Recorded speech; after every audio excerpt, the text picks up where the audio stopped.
चलिए आज हम यूनिट थर्ड को देखेंगे। यूनिट थर्ड के जो क्वेश्चन है सारे मोस्ट हैं और आप इसको पढ़ लेंगे तो आपकी यूनिट थर्ड कंप्लीट हो जाएगी। तो आप बिल्कुल वीडियो को स्किप ना करें और वीडियो को बिल्कुल पूरा देखें। इससे पहले हम 7 जो FLT हैं उनको भी अपलोड कर चुके हैं, तो आप MPPSC प्ले लिस्ट में जाके उसको देख सकते हैं FLT वाली में।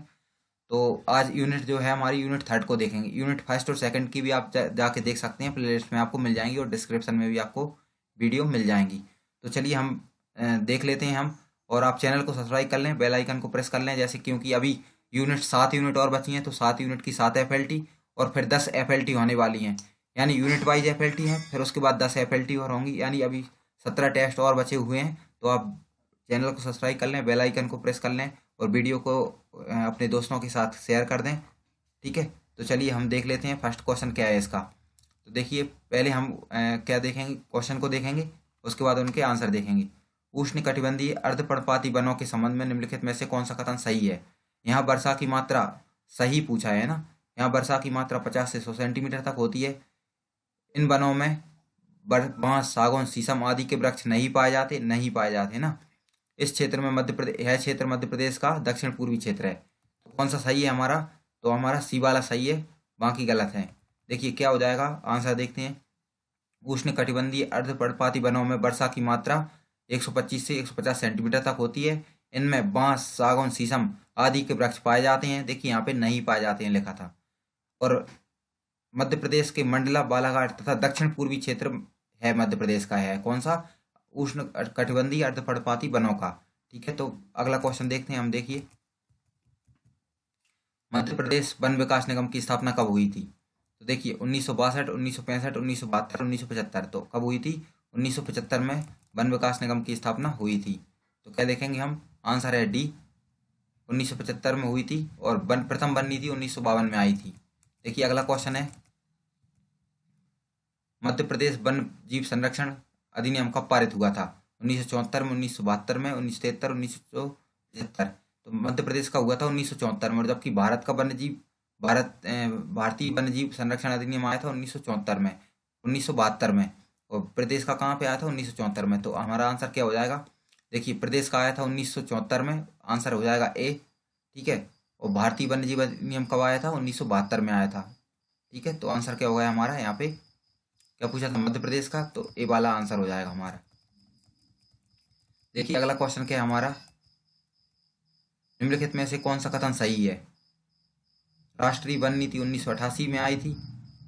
Indian institute of forest management Bhopal में स्थित है। वन राज्य महाविद्यालय बालाघाट में है। उपरोक्त सभी सही हैं। तो इसका आंसर हो जाएगा हमारा डी, उपरोक्त सभी सही हैं। प्रथम जो वन नीति है वह 1988 में आई थी। IIFM यानी Indian institute of forest management का जो मुख्यालय है वह भोपाल में है। और वन राज्य महाविद्यालय कहाँ पे है, बालाघाट में है। तो सारे ही आंसर सही हैं। ठीक है, अगला देखते हैं हम। देखिए वन रिपोर्ट 2019 के संबंध में कौन सा कथन गलत है, गलत पूछा है यहाँ पे ना। भारत में कुल वन तथा वन आच्छादन क्षेत्रफल 24.56% है। भारत में सर्वाधिक वन क्षेत्र वाला राज्य मध्य प्रदेश है। वन क्षेत्रफल में सर्वाधिक वृद्धि करने वाला राज्य तमिलनाडु है। और मध्य प्रदेश में कुल वन क्षेत्रफल जो है 77,482 वर्ग किलोमीटर है। तो कौन सा गलत है, गलत बताने हैं। ठीक है, तो आंसर क्या जाएगा, सी, क्षेत्रफल में सर्वाधिक वृद्धि करने वाला राज्य कर्नाटक है, ना कि तमिलनाडु। ठीक है, जबकि वन रिपोर्ट 2017 में सर्वाधिक क्षेत्रफल में वृद्धि करने वाला राज्य आंध्र प्रदेश था। तो देखिए 19 में किसने वृद्धि की है, कर्नाटक में सबसे अधिक क्षेत्रफल में, और 17 में किसने की थी, हमारी आंध्र प्रदेश ने की थी। ठीक है, तो सी वाला हमारा गलत है, बाकी तीनों सही हैं।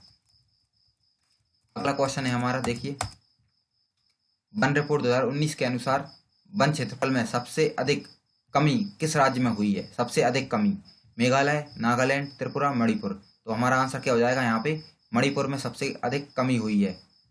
क्षेत्रफल में कमी वाले राज्यों में शीर्ष स्थान पर मणिपुर है, जहाँ लगभग 499 वर्ग किलोमीटर वनों में कमी आई है। ठीक है, अगला क्वेश्चन है, देखिए हमारा मध्य प्रदेश का सबसे बड़ा भौगोलिक क्षेत्र कौन सा है। मालवा का पठार, नर्मदा सोन घाटी, बघेलखंड का पठार या बुंदेलखंड का पठार। तो आंसर क्या हो जाएगा हमारा, मालवा का पठार। भौगोलिक क्षेत्रफल कितना है इसका, यह प्रदेश के कुल क्षेत्रफल का लगभग 28% है। और इसकी सबसे ऊंची चोटी कौन सी है, हमारी सिगार बाबा की चोटी है, और इसकी ऊंचाई कितनी है, 881 मीटर है। ठीक है। अगला क्वेश्चन है हमारा, देखिए निम्नलिखित में से कौन सा कथन गलत है। विश्व विश्व में टाइगर प्रोजेक्ट के जन्मदाता गैनी मैनफोर्ड हैं।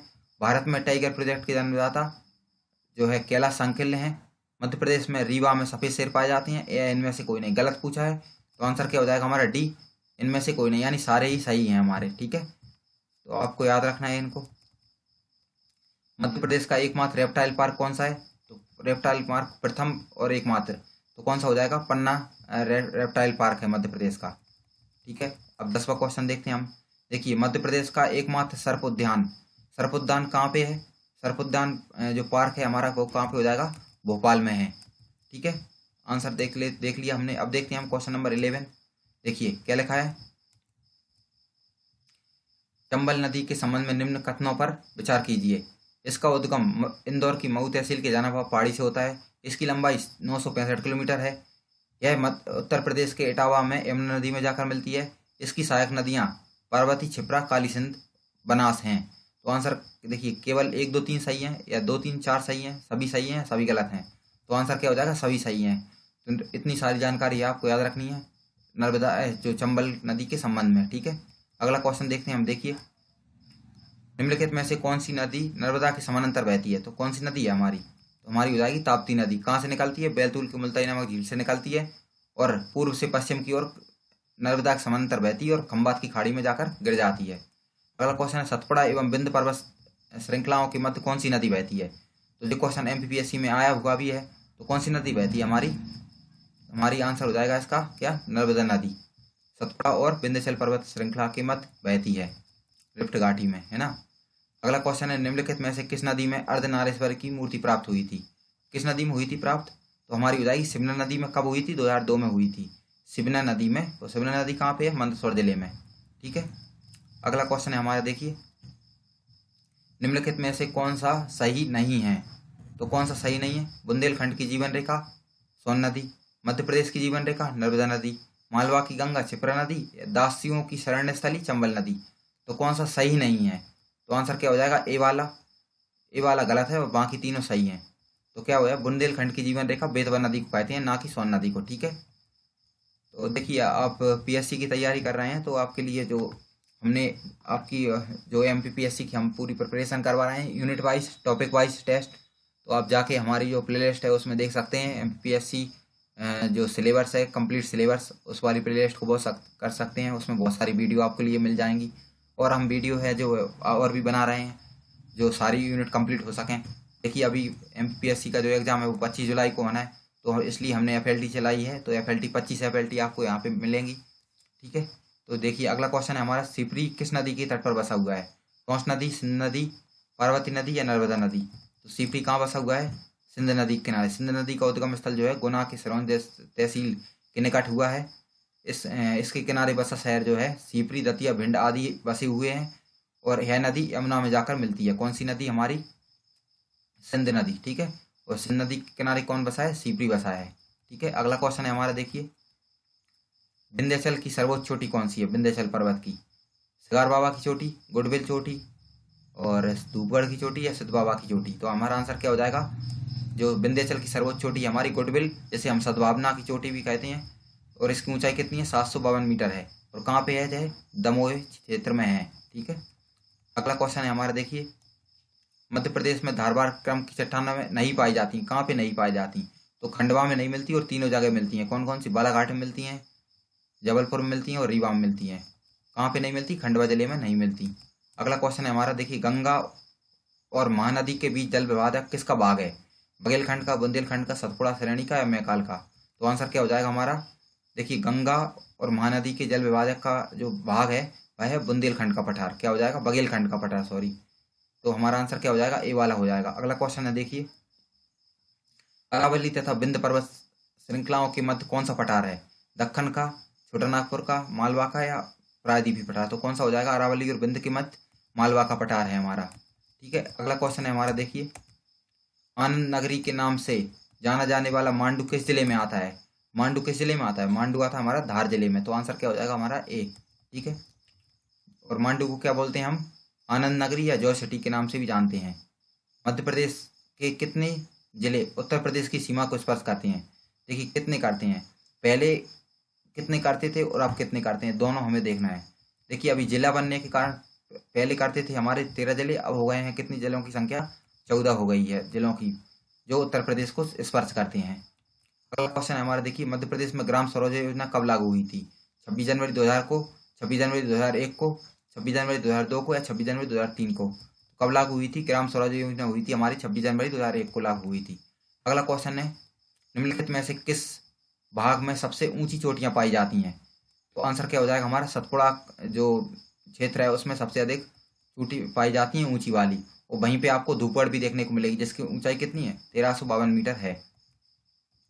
अगला क्वेश्चन है देखिए हमारा, मध्य प्रदेश किस प्रकार की जलवायु वाला प्रदेश है? केवल मानसूनी, केवल उष्णकटिबंधीय समजलवायु वाला, या उष्णकटिबंधीय मानसूनी जलवायु वाला? तो हमारा कौन सा आंसर हो जाएगा, डी वाला। मध्य प्रदेश जो है उष्णकटिबंधीय मानसूनी जलवायु वाला है। इसका कारण क्या है, क्योंकि यहाँ से कर्क रेखा गुजरती है। ठीक है, अगला क्वेश्चन है हमारा, देखिए मध्य प्रदेश की समजलवायु मध्य प्रदेश के किस क्षेत्र की जलवायु को समजलवायु कहा जाता है? तो मालवा को कहा जाता है। किसको? मालवा की जलवायु को हम सम जलवायु कहते हैं, क्योंकि यहाँ पे ना गर्मी पड़ती है अधिक, ना अधिक सर्दी पड़ती है। अगला क्वेश्चन है हमारा, ऋतु व्ययशाला ऋतु संबंधी आंकड़ों के लिए कहाँ पर है? ऋतु व्ययशाला हमारी किस जगह है? तो इंदौर, भोपाल, उज्जैन या सागर? तो आंसर हो जाएगा हमारा इंदौर में। इंदौर में हमारी ऋतु व्ययशाला है। ठीक है, अगला क्वेश्चन है, मध्य प्रदेश को जलवायु के आधार पर कितने भागों में बांटा गया है? 2, 3, 4, 5? तो कितने भागों में बांटा गया जलवायु के आधार पर मध्य प्रदेश को? सी यानी 4 भागों में। कौन कौन से? उत्तर का मैदान, विंध्याचल का पहाड़ी भाग, नर्मदा की घाटी और मालवा का पठार। तो 4 भागों में मध्य प्रदेश को बांटा गया है। किसके आधार पर? जलवायु के आधार पर। अगला क्वेश्चन है, देखिए अब आपको बताना है, कमेंट में बताएं कि मध्य प्रदेश को जो है कृषि के आधार पर कितने भागों में बांटा गया है। ठीक है, आप कमेंट करके बताएं कृषि के आधार पर मध्य प्रदेश को कितने भागों में बांटा गया है।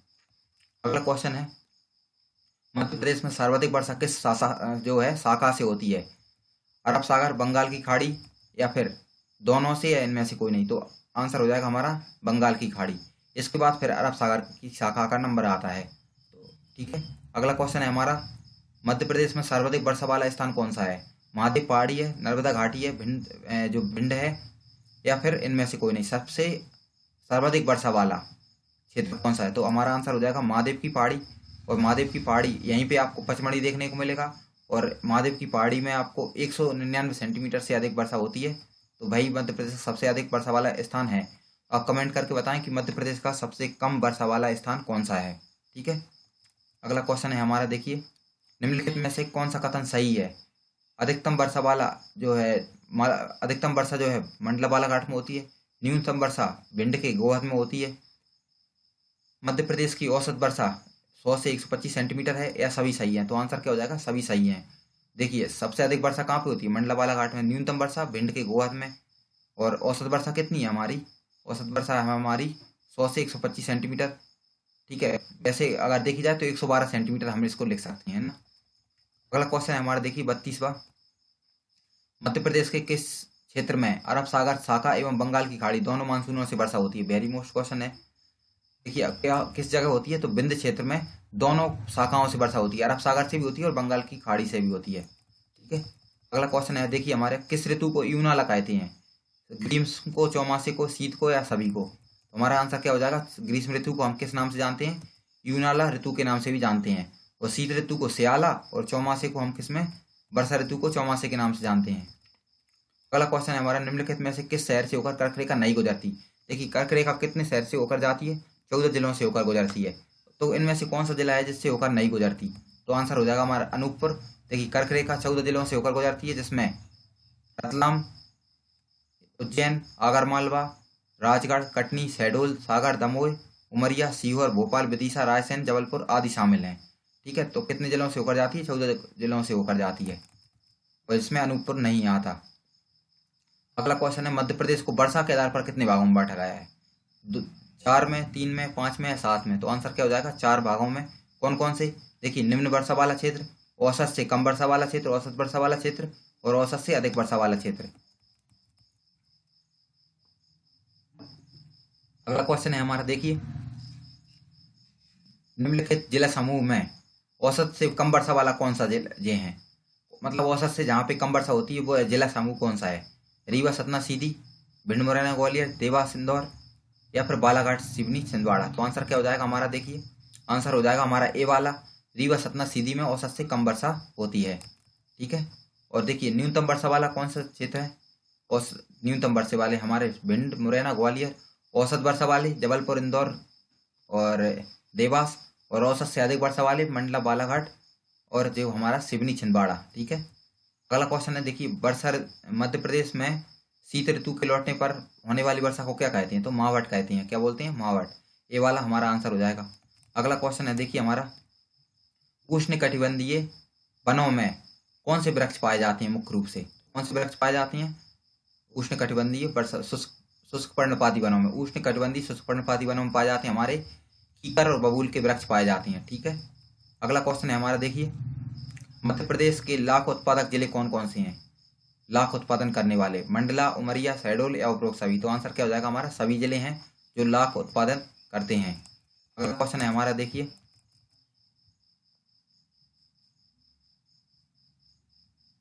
तेंदुपत्ता उत्पादन करने वाला देश का पहला राज्य कौन सा है? अरुणाचल प्रदेश, मध्य प्रदेश, मणिपुर और महाराष्ट्र। तो आंसर क्या हो जाएगा हमारा? महाराष्ट्र। अच्छा, आप कमेंट करके बताएं आपकी तेंदुपत्ते का जो राष्ट्रीयकरण है वह कब किया गया था? देखिए क्वेश्चन क्या हो जाएगा, 60% से अधिक तेंदुपत्ते का उत्पादन कौन करता है? मध्य प्रदेश करता है। बॉक्साइट किसका अयस्क है? ये भी पीएससी में आया हुआ है। एल्यूमिनियम का अयस्क हो जाएगा। ए वाला हमारा आंसर हो गया। अगला क्वेश्चन है, टंगस्टन मध्य प्रदेश के किस जिले में पाया जाता है? टंगस्टन के लिए किस जिले को जाना जाता है? तो है होशंगाबाद। होशंगाबाद का आगर गांव जो है वह टंगस्टन के लिए जाना जाता है। एस्बेस्टस झाबुआ में होता है। ठीक है। और सूरमे का उत्पादन किस में होता है? जबलपुर में होता है। अगला क्वेश्चन है, मध्य प्रदेश की प्रथम जो खनिज नीति कब आई थी? बहुत मोस्ट है, ये भी आया है पीएससी में। तो 1995 में आई थी। कब आई थी? 1995 में। और वर्तमान में जो खनिज नीति लागू है वह 2010 लागू है। ठीक है। इसके बाद 2002 भी आई थी, फिर 2010 अभी वर्तमान में खनिज नीति लागू है। अगला क्वेश्चन है, देखिए किस जगह कोयला नहीं पाया जाता मध्य प्रदेश में? उमरिया, छिंदवाड़ा, रीवा या सिंगरौली। तो किस जगह कोयला नहीं पाया जाता? तो हमारा हो जाएगा रीवा। रीवा में कोयला नहीं मिलता, जबकि अन्य सभी जगह कोयला हमें मिलता है। अगला क्वेश्चन है, देखिए हमारा मध्य प्रदेश की भारवेली खदान किस खनिज के लिए जानी जाती है? मैग्नीज, कोयला, चूना पत्थर या उपरोक्त सभी। तो आंसर क्या हो जाएगा हमारा? मैग्नीज के लिए, जो एशिया की सबसे बड़ी खुले मुंह की खान है भारवेली खान, उसको जाना जाता है। ठीक है। अगला क्वेश्चन है, देखिए इनमें से कौन सा सही नहीं है? बैतूल के पाथरखेड़ा में कोयला उत्पादन होता है। ठीक है। और उमरिया सबसे छोटा कोयला क्षेत्र है। कोयले की सबसे मोटी परत सीधी में पाई जाती है। मध्य प्रदेश में सबसे अधिक बिटुमिनस प्रकार का कोयला पाया जाता है। तो कौन सा सही है? सही नहीं है, तो हमारा सी वाला सही नहीं है। देखिए कोयले की सबसे मोटी परत कहाँ पे पाई जाती है? सिंगरौली में पाई जाती है जब। ठीक है। और अन्य सभी सही हैं, सीधी में नहीं पाई जाती। देखिए अगला क्वेश्चन है हमारा, निम्नलिखित में से कौन सा सुमेलन नहीं है? कोरंडम का उत्पादन सीधी के परकोटा में होता है। टिन का बैतूल में, टिन का उत्पादन बैतूल में और एस्बेस्टस का झाबुआ में, और यह सभी सही हैं। तो आंसर क्या हो जाएगा हमारा इसका? सभी सही हैं। तो इन सभी को आप याद रखें। ठीक है। अगला क्वेश्चन देखते हैं हम। देखिए मध्य प्रदेश खनिज विकास निगम की स्थापना कब हुई थी? कब हुई थी? 1962 में हुई थी। अगला क्वेश्चन है, देखिए हमारा मध्य प्रदेश में लोहे का निर्यात किन देशों को करता है? लोहे का निर्यात जापान, जर्मनी, दोनों देशों को या अमेरिका या रूस को? तो आंसर क्या हो जाएगा? जर्मनी और जापान को करता है लोहे का निर्यात। जबकि मैग्नीज का निर्यात अमेरिका, रूस, ब्रिटेन आदि देशों को करता है। तो आप दोनों याद रखें कि लोहे का निर्यात किसको करता है और मैग्नीज का निर्यात किसको करता है। ठीक है। अगला क्वेश्चन है हमारा, संतोआ पनिहार कोयला क्षेत्र किस जिले में है? तो किस जिले में? हमारा ग्वालियर में देखने को मिलता है। ठीक है। और कोयला क्षेत्र है यह। ठीक है। अगला क्वेश्चन है, मध्य प्रदेश का कौन सा जिला यूरेनियम उत्पादन हेतु जाना जाता है? यूरेनियम का उत्पादन किस जिले में होता है? तो हमारा किस जिले में होता है? शहडोल जिले में होता है। किस जिले में होता है? शहडोल में। ठीक है। अगला क्वेश्चन है हमारा, देखिए आर्थिक समीक्षा 2020-21 के अनुसार प्रदेश से गुजरने वाले राष्ट्रीय राजमार्गों की संख्या कितनी है? देखिए 20-21 के अनुसार तो हमारा देखिए 44, 20, 35 या 18। तो आंसर क्या हो जाएगा हमारा? 44 है। और 44 राष्ट्रीय जो राजमार्ग है वह गुजरते हैं नवंबर 2020 तक। और इनकी कुल लंबाई कितनी है? 8858 किलोमीटर है। एवं प्रांतीय राजमार्गों की लंबाई कितनी है? 11,389 किलोमीटर है। तो आपको ऐसे भी याद रखना है। देखिए, निम्नलिखित में से सबसे लंबा राष्ट्रीय राजमार्ग कौन सा है? इनमें से जो पूछा है, इनमें से कौन सा है सबसे लंबा राष्ट्रीय राजमार्ग? क्या हो जाएगा हमारा? देखिए, NH 46 है सबसे लंबा राष्ट्रीय राजमार्ग इनमें से, ठीक है। और तो देखिए NH 46 जो है राष्ट्रीय राजमार्ग 46, जिसकी लंबाई 634 किलोमीटर है। मध्य प्रदेश के गुना, ग्वालियर, ब्यावरा, भोपाल, सीपरी, अब्दुल्लागंज, होशंगाबाद और बैतूल से होकर यह गुजरता है। तो किन जिलों से होकर गुजरता है, इसे भी आप याद रखें, ठीक है। अगला क्वेश्चन है हमारा, देखिए, कौन सा कथन सही है? मध्य प्रदेश का सबसे छोटा राष्ट्रीय राजमार्ग NH 135BB है, जिसकी लंबाई 7.5 किलोमीटर है। अगला है, मध्य प्रदेश का सबसे छोटा राष्ट्रीय राजमार्ग राजकीय, राष्ट्रीय नहीं राजकीय यानी प्रदेश का राजमार्ग SH 1A है, जिसकी लंबाई 5 किलोमीटर है। मध्य प्रदेश का सबसे बड़ा राष्ट्रीय राजमार्ग NH 62 है, जिसकी कुल लंबाई 427 किलोमीटर है। मध्य प्रदेश का सबसे बड़ा राजमार्ग, ठीक है। तो SH, देखिए SH मतलब स्टेट का होता है, स्टेट हाईवे, S का मतलब स्टेट, H का मतलब हाईवे। तो SS लिखा हो तो आप समझ लेना वहां पे प्रदेश का पूछ रहे हैं, और NH लिखा है मतलब वह देश का पूछ रहे हैं, यानी राष्ट्र का पूछ रहे हैं, सॉरी, ठीक है। तो हमारा क्या आंसर हो जाएगा यहाँ पे? देखिए क्या पूछा है कि कौन सा सही है, दोनों गलत हैं, फिर हमारा आंसर हो जाएगा C वाला। देखिए दोनों तो सही हैं, कौन कौन से दोनों सही हैं? देखिए हमारे ऊपर रखे दोनों सही हैं, लेकिन जो C वाला है वह गलत है। क्यों गलत है? देखिए, राजकीय राजमार्ग SH 62 की कुल लंबाई 327 किलोमीटर है, ना कि 427 किलोमीटर, ठीक है। तो C वाला गलत हो गया है, बाकी सभी सही हैं हमारे। देखिए अगला क्वेश्चन क्या है, पश्चिम मध्य रेलवे जोन का मुख्यालय कहाँ पे है? ये तो बहुत सरल क्वेश्चन है, तो क्या हो जाएगा हमारा? जबलपुर में। देखिए अगला क्वेश्चन क्या है हमारा, निम्नलिखित में से कौन सा कथन असत्य है? असत्य कथन बताना है हमें। रेल इंजन बनाने का कारखाना भोपाल में है, रेलवे स्लीपर जो है बुधनी में बनाए जाते हैं, और मध्य प्रदेश का पहला रेल मार्ग जबलपुर इलाहाबाद था, या इनमें से कोई नहीं? तो हमारा आंसर कौन सा हो जाएगा? असत्य कौन सा है? D। देखिए, यानी इनमें से कोई नहीं, यानी सभी कथन हमें सत्य हैं। तो हमें सारे कथन याद रखने हैं कि मध्य प्रदेश का पहला जो रेल मार्ग है कौन सा था? जबलपुर इलाहाबाद था, ठीक है। इसे भी आप याद रखें। और कब कब खुला था? ये 1867 ईस्वी में खुला था। अगला क्वेश्चन है, मध्य प्रदेश का पहला आकाशवाणी केंद्र कहाँ स्थापित किया गया था? जबलपुर, भोपाल, इंदौर या उज्जैन? ये क्वेश्चन PSC में आया है। तो 22 मई 1955 को इंदौर में स्थापित किया गया था। कहाँ किया गया था? इंदौर में स्थापित किया गया था।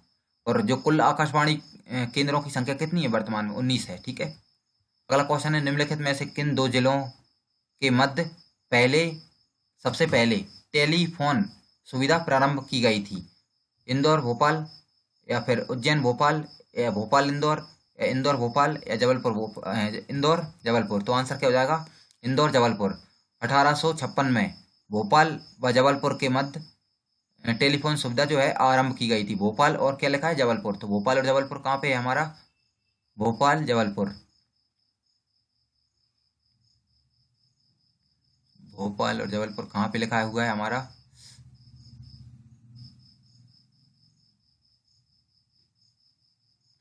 यहाँ पे मिसप्रिंट हो गई है लिखने में, तो आप यहाँ पे D वाला जो आंसर लिखा है भोपाल और जबलपुर समझ लें। यहाँ पे इंदौर की जगह क्या हो जाएगा? यहाँ पे भोपाल हो जाएगा, ठीक है। इसे आप याद रखें ना। अगला क्वेश्चन है हमारा, देखिए, निम्नलिखित में से कौन सा सही नहीं है? कौन सा सही नहीं है? मध्य प्रदेश का पहला समाचार पत्र ग्वालियर अखबार 1840 में प्रकाशित हुआ था। मध्य प्रदेश का हिंदी में प्रकाशित होने वाला समाचार पत्र मालवा अखबार है। अब को कमेंट करके बताना है कि ग्वालियर जो अखबार है वह किस भाषा में प्रकाशित हुआ था, ठीक है। मध्य प्रदेश की प्रथम हिंदी मासिक पत्रिका नवजीवन है, जो 1915 में प्रकाशित हुई थी। अगला क्वेश्चन है, देखिए अगला D वाला है हमारा कथन, क्या? भोपाल से साहित्य पत्रिका वीणा का प्रकाशन होता है। तो कौन सा सही नहीं है? सही नहीं है यानी गलत वाला कौन सा है? तो हमारा हो जाएगा D वाला। वीणा जो पत्रिका का प्रकाशन इंदौर से हुआ था, ना कि भोपाल से, ठीक है। अगला क्वेश्चन है, भारत भ्राता समाचार पत्र का प्रकाशन प्रदेश के किस जिले से हुआ था? भोपाल, इंदौर, रीवा या जबलपुर? तो इससे हुआ था D वाला, यानी रीवा से हुआ था। और कब हुआ था? 1887 में हुआ था रीवा जिले से। किसका? भारत भ्राता समाचार पत्र का प्रकाशन।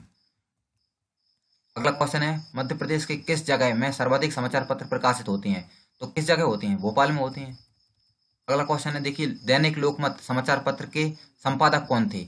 पंडित द्वारिका प्रसाद मिश्र, द्वारिका प्रसाद या माखनलाल चतुर्वेदी, मास्टर बलदेव सिंह या इनमें से कोई नहीं। तो आंसर क्या हो जाएगा हमारा ए वाला, यानी पंडित द्वारिका प्रसाद जो है लोकमत दैनिक समाचार पत्र के संपादक थे, और बलदेव सिंह द्वारा जो है समाचार पत्र कौन सा निकाल, देखिए मास्टर बलदेव द्वारा प्रकाश समाचार पत्र निकाला गया था, जबकि माखनलाल चतुर्वेदी द्वारा कर्मवीर समाचार पत्र का प्रकाशन किया गया था। अगला क्वेश्चन है हमारा, देखिए 1962 में, 1965 में, 1975 या इनमें से कोई नहीं। तो कब हुई थी डाक सेवा की शुरुआत मध्य प्रदेश में? तो हुई थी 1962 में, जबकि वायु सेवा की शुरुआत 1948 में हुई थी। तो दोनों ही आप याद रखें, ठीक है। अगला क्वेश्चन है हमारा, देखिए निम्नलिखित में से कौन सा पर्यटन स्थल हवाई सेवा से जुड़ा है? पर्यटन स्थल है जो अंतर्राष्ट्रीय हवाई सेवा से जुड़ा है, कौन सा है? तो वह आंसर क्या हो जाएगा हमारा इसका? खजुराहो है। एकमात्र जो पर्यटन स्थल है खजुराहो, जो अंतर्राष्ट्रीय हवाई सेवा से जुड़ा हुआ है, ठीक है। देखिए हमने जो यूनिट 1 और 2 करवाई थी, अगर आप उनको अच्छे से देख लोगे तो आपकी यूनिट 1 और 2 के आपको लगभग आपको कवर कर पाएंगे उसको। हमने सारे जो क्वेश्चन है उसमें मोस्ट क्वेश्चन लिए हैं, तो आप उन्हें जाकर जरूर देख लें, जिससे आपको जो यूनिट 1 और 2 भी आपकी कंप्लीट हो जाए, ठीक है। अगला क्वेश्चन है हमारा, देखिए 65। मध्य प्रदेश के किस जिले में पक्की सड़कों का घनत्व सर्वाधिक है? तो किस जिले में है? सतना जिले में हमारा पक्की सड़कों का घनत्व सबसे अधिक है। अगला क्वेश्चन है हमारा, देखिए निम्नलिखित में से कौन सी विद्युत परियोजना चंबल नदी पर नहीं है? चंबल नदी पर कौन सी नहीं है? गांधी सागर, राणा प्रताप सागर बांध, जवाहर सागर या सरदार सरोवर? तो डी वाला है हमारा आंसर, सरदार सरोवर। चंबल नदी पर तीनों बने हुए हैं बांध, जबकि सरदार सरोवर जो बांध है वह नर्मदा नदी पर बना है, ना कि चंबल नदी पर। तो आंसर क्या हो जाएगा हमारा? डी वाला इसका आंसर हो जाएगा। अगला क्वेश्चन है हमारा, देखिए पेंच जल विद्युत परियोजना मध्य प्रदेश को कितना विद्युत प्राप्त होता है? पेंच जल विद्युत परियोजना से 107 मेगावाट, 160 मेगावाट, 120 या 150? तो डी वाला आंसर हो जाएगा 150 मेगावाट। हमें 150 मेगावाट है ना, तो हमारा क्या आंसर हो जाएगा? कुल विद्युत क्षमता कितनी है इसकी? जो विद्युत क्षमता है वो है 160 मेगावाट, और मध्य प्रदेश को कितना मिलता है इसमें? 107, यानी ए वाला आंसर हो जाएगा। यहाँ पे क्या आएगा? ए वाला आंसर हो जाएगा हमारा। अगला क्वेश्चन है हमारा, देखिए चंबल नदी की तीनों परियोजनाओं से मध्य प्रदेश की लगभग कितने हेक्टेयर भूमि सिंचित होती है? लगभग पूछा है कितने हेक्टेयर, तो तीनों परियोजना से लगभग 3.25 लाख हेक्टेयर भूमि सिंचित होती है चंबल नदी की तीनों परियोजनाएं। अब तीनों परियोजनाएं कौन कौन सी हमने अभी बताई थी ऊपर ना। अगला क्वेश्चन है हमारा, देखिए नर्मदा घाटी परियोजना का शिलान्यास कब हुआ था? तो कब हुआ था? 57 में, 1984, 1962 या 1985? तो कब हुआ था इसका शिलान्यास? हुआ था हमारा 1984 में। और इससे लगभग पहले होती थी 3 लाख हेक्टेयर भूमि, लेकिन अब घट के रह गई है सिर्फ 2.5, यानी 2.5 लाख हेक्टेयर भूमि जो है इससे अभी सिंचित होती है वर्तमान में, ठीक है। अगला क्वेश्चन है तवा परियोजना जिससे 2.47 लाख हेक्टेयर भूमि सिंचित होती है प्रदेश के किस जिले में है? तवा परियोजना तो बालाघाट में, होशंगाबाद में, मंडला या फिर जबलपुर? तो किस जिले में है तवा परियोजना जो हमारी? देखिए इसका आंसर हो जाएगा हमारा, तवा जो परियोजना है वह होशंगाबाद जिले के इटारसी तहसील के रानीपुर ग्राम में स्थित है, जिसमें वर्तमान में 2.47 लाख हेक्टेयर भूमि सिंचित होती है इससे, ठीक है। तो आंसर क्या होगा हमारा? देखिए इसका आंसर हो जाएगा हमारा बी वाला, यानी होशंगाबाद में। देखिए अगला क्वेश्चन है सुक्ता परियोजना जो है जिससे पेयजल की आपूर्ति होती है, वेरी मोस्ट है, किस परियोजना से पेयजल की आपूर्ति होती है? ये क्वेश्चन भी बन सकता है। तो कौन सी हो जाएगी हमारी? सुक्ता परियोजना। और है किस जिले में है? ये है हमारी कौन सी में? खंडवा जिले में देखने को मिलती है हमारी। अगला क्वेश्चन है, देखिए हलाली परियोजना से प्रदेश के कौन से जिले लाभान्वित होते हैं? हलाली परियोजना, रायसेन, विदिशा जबलपुर, विदिशा उज्जैन है, इनमें से कोई नहीं। देखिए हलाली जो परियोजना है उससे होते हैं हमारे कौन कौन से जिले? रायसेन और विदिशा जिले जो है लाभान्वित होते हैं, ठीक है। और किस जिले में है हलाली परियोजना? विदिशा जिले में है। आप कमेंट करके बताएं कि हलाली परियोजना को किस दूसरे नाम से भी जानते हैं, ठीक है। अगला क्वेश्चन है, किस परियोजना को पर्यावरण क्रांति के रूप में जाना जा रहा है? Ken Betwa link, Narmada Tapti link, Betwa Yamuna link या इनमें से कोई नहीं? तो केन बेतवा लिंक जो है उसको पर्यावरणीय क्रांति के रूप में जाना जा रहा है। क्यों? क्योंकि इससे जो है यह जो है जो पन्ना राष्ट्रीय उद्यान से होकर गुजरेगी, इसलिए इसे पर्यावरणीय क्रांति के नाम से जाना जा रहा है। और इससे लगभग 4-7 लाख हेक्टेयर भूमि भी सिंचित होती है।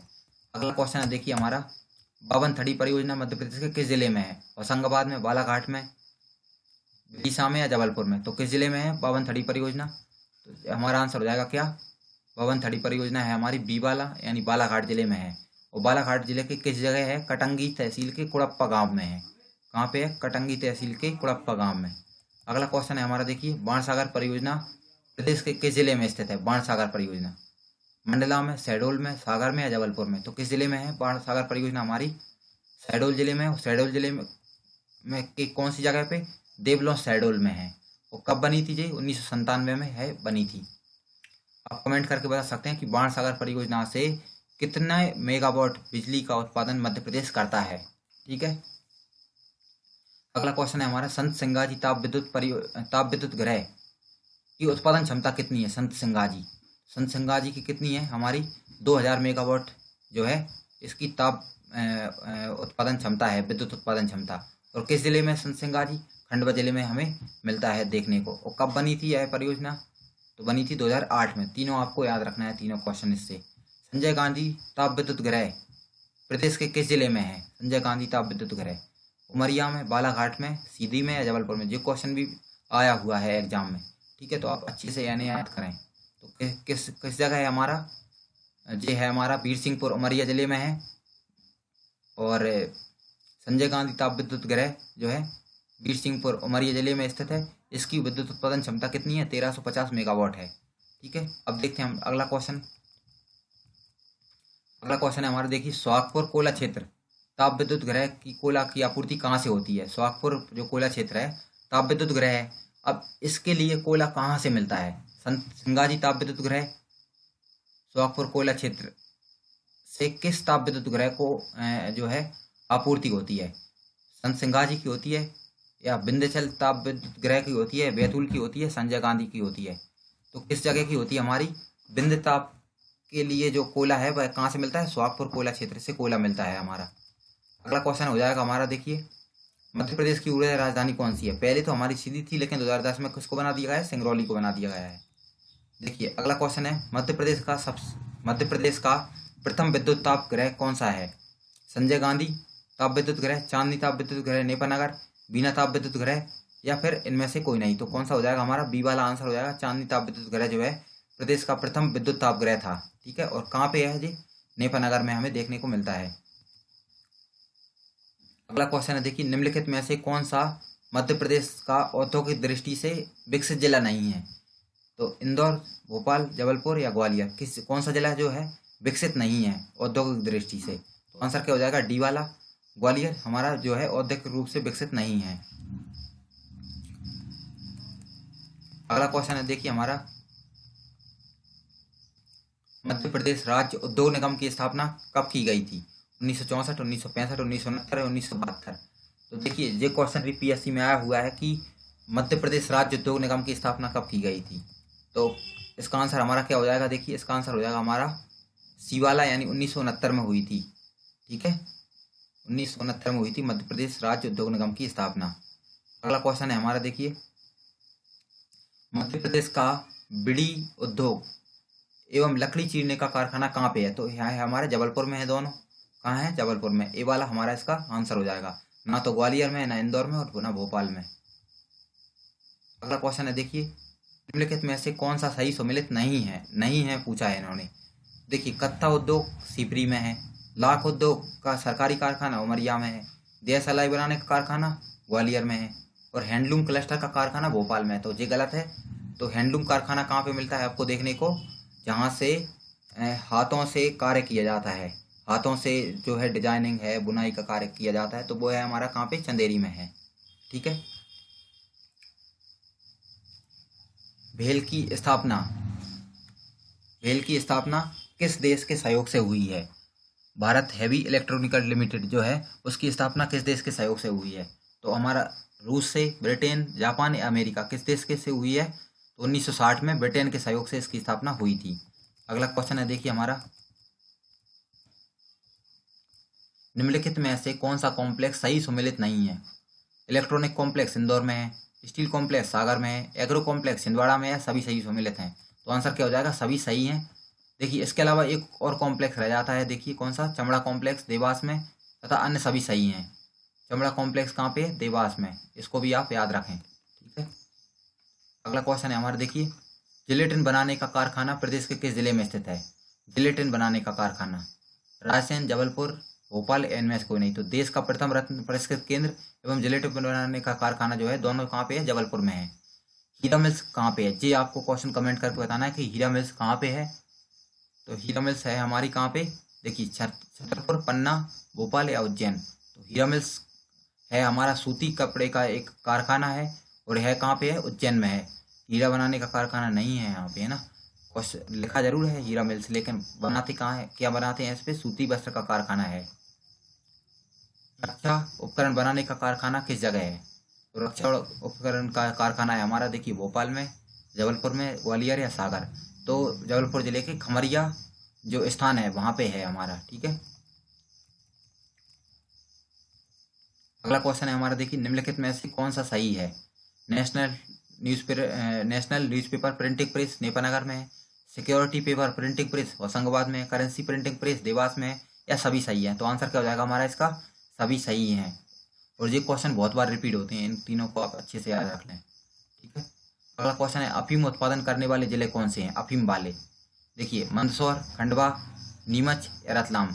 देखिए खंडवा में किसका उत्पादन होता है, गांजे का।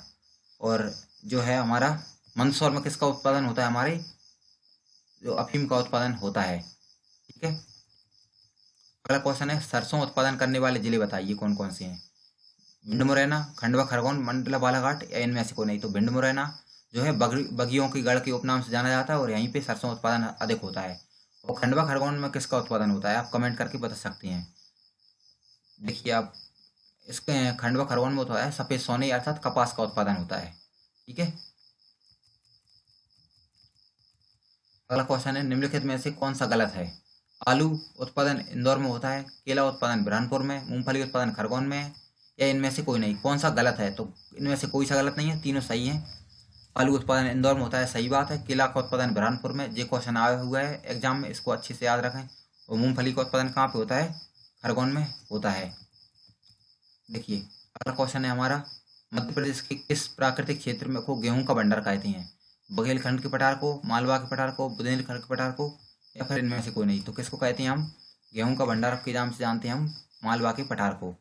देखिए अब आज ही हम जो यूनिट 4 की जो FLT है उसको भी अपलोड कर देंगे, तो आप चैनल को सब्सक्राइब जरूर कर लें, बेल आइकन को प्रेस कर लें। आज ही आपके लिए वीडियो मिल जाएगी दूसरी वाली भी, जिसमें यूनिट 4 को हमने कंप्लीट करवाया है, ठीक है। इसके बाद 6 यूनिट टेस्ट और फिर FLT भी आपको मिल जाएंगी 10 वाली।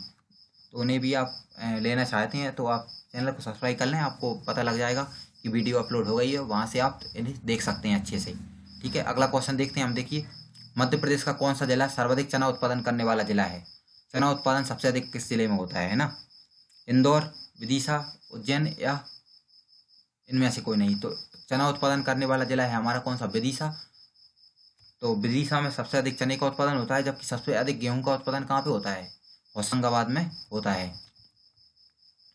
मध्य प्रदेश में सर्वाधिक पशु घनत्व किस जिले में है। तो सबसे अधिक पशु घनत्व है हमारा किसमें, रीवा, टीकमगढ़, जबलपुर या बैतूल। तो टीकमगढ़ में सबसे अधिक पशु घनत्व आपको देखने को मिलता है। रानीखेत क्या है, आम की एक प्रजाति, मुर्गियों में होने वाली बीमारी, धान में होने वाला रोग, या चावल की एक प्रजाति। तो क्या है हमारा इसका आंसर, तो मुर्गियों में होने वाली एक बीमारी है रानीखेत, इसे भी आप याद रखें। नीली क्रांति का संबंध किससे है, आलू उत्पादन से, मत्स्य उत्पादन से, नील उत्पादन से या फल उत्पादन से। तो किससे हो जाएगा हमारा नीली क्रांति का संबंध, मत्स्य उत्पादन से है हमारा नीली क्रांति का संबंध, ठीक है। अगला क्वेश्चन है हमारा, देखिए आपको बताना है, कमेंट करके बताएं कि आलू उत्पादन के लिए कौन सी क्रांति हुई थी और फल उत्पादन के लिए कौन सी हुई थी। दोनों आप कमेंट करके बताएं, हम आपको लास्ट में आंसर बता देंगे। राष्ट्रीय अंगूर अनुसंधान केंद्र कहाँ पे है, मंदसौर, रतलाम, बड़वानी या इनमें से कोई नहीं। तो कहाँ पे देखने को मिलता है आपको, रतलाम में आपको देखने को है मिलेगा। अगला क्वेश्चन है, देखिए हमारा जो लास्ट क्वेश्चन है हमारा, निम्नलिखित में से किस वर्ष गौ सेवक योजना प्रारंभ हुई थी। गौ सेवक योजना 2 अक्टूबर 1997, 2 अक्टूबर 2002, 2 अक्टूबर 2005 या 2 अक्टूबर 2016। तो जो गौवंश सेवक योजना है, देखिए हम आंसर देख लेते हैं। तो 2 अक्टूबर 1997 को प्रदेश में गौ सेवक योजना का प्रारंभ किया गया था। कब हुआ था? 2 अक्टूबर 1997 को। तो देखिए, आप चैनल को सब्सक्राइब कर लें, बेल आइकन को प्रेस कर लें, और हम आपके लिए जो है आज ही नेक्स्ट वीडियो भी अपलोड कर देंगे। और आप प्ले लिस्ट जाकर देख लें FLT वाली, तो उसको भी आप चेक कर लें। ठीक है, ओके। वीडियो देखने के लिए थैंक यू दोस्तों।